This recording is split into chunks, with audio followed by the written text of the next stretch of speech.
The air in the Karangal Valley didn't just smell like dust. It smelled like impending silence. Specialist Elena Doc Vance adjusted the straps of her M5 medic bag, the weight of it a constant reminder that she carried the lives of 12 men on her back. To the rest of the second platoon, she was just a medic. To Sergeant Miller, she was a liability who took up a seat in the Humvee. To the younger privates, she was the Band-Aid lady. "Keep your head down, Vance," Miller barked, his voice like gravel under a boot.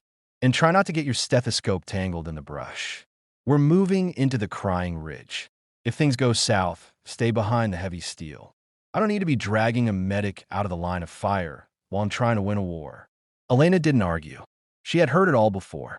In the male-dominated world of frontline infantry, she was an outsider, a woman with a medical kit in a world of rifles and grenades. But as the sun began to dip behind the jagged peaks, casting long, skeletal shadows across the rocky terrain, Elena felt a cold prickle on the back of her neck. It wasn't the wind. It was the feeling of being watched. The ambush didn't start with a shout.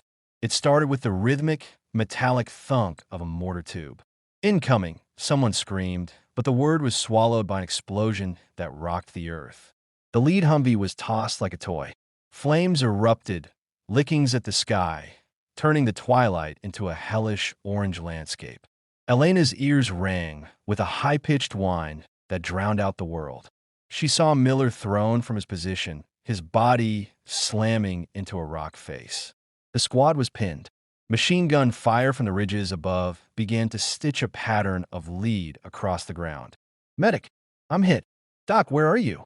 The cry came from Private Simmons, barely 19 years old, lying in the kill zone, the open patch of ground where the Taliban had zeroed in their sights. "Vance, stay down," Lieutenant Ross yelled, ducking behind a crumbling stone wall. "That's a death trap." But Elena wasn't listening to the lieutenant. She wasn't listening to the fear screaming in her own lungs. She saw the arterial spray from Simmons' leg. If she didn't move, he would bleed out in 3 minutes. She didn't run. She lunged. With her 40-pound pack bouncing against her spine, Elena sprinted into the hail of lead. Bullets kicked up puffs of dirt inches from her boots. She felt the heat of a round pass, so close to her ear she thought her skin might blister. She reached Simmons and tackled him into a shallow depression in the earth. "Look at me, Simmons. Look at my eyes," she commanded, her voice cutting through the chaos. Her hands moved with a mechanical, terrifying precision. She pulled a tourniquet, her fingers slick with blood, and cranked it down. The boy screamed, a sound that tore through the gunfire. "I've got you," she whispered, even as a rocket-propelled grenade, RPG, detonated 10 feet away, showering them in shrapnel. "You're going home. I promise." For the next 6 hours, the ridge became a furnace. The squad was cut off. The radio was dead. The Just a Medic was no longer just a medic. She was the only thing standing between the second platoon and the grave. By midnight, the ammunition was running low, and the morale was lower. The squad had retreated into a narrow cave system, the only defensible position left. Out of the 12 men, 8 were wounded. Sergeant Miller lay in the corner, his legs shattered, his face pale from shock. He looked up as Elena moved from man to man, her uniform so soaked in blood it had turned a deep, dark purple. "Doc," Miller wheezed, his bravado gone. "Leave us. Take the 3 able-bodied guys and move for the extraction point. We're just wait now." Elena stopped. She was currently holding pressure on a chest wound for Corporal Henderson. She looked at Miller, her eyes cold and burning with a fire he had never seen before.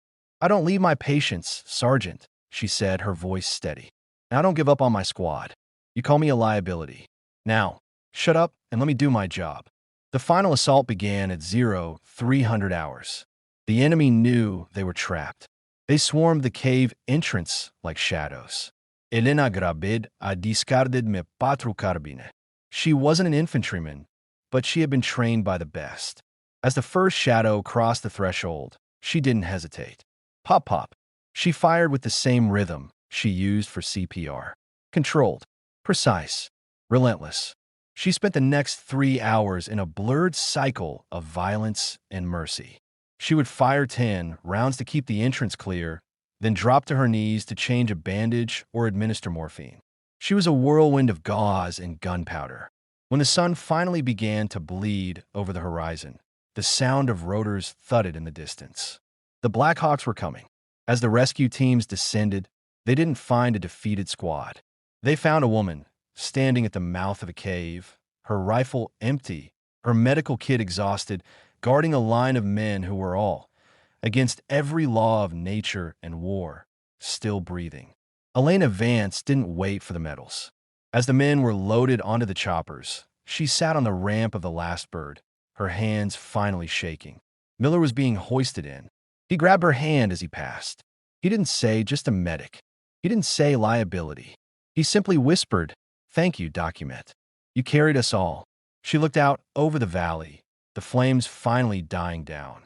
She had earned her stripes in the blood and the fire, and no one would ever question her place on the line again.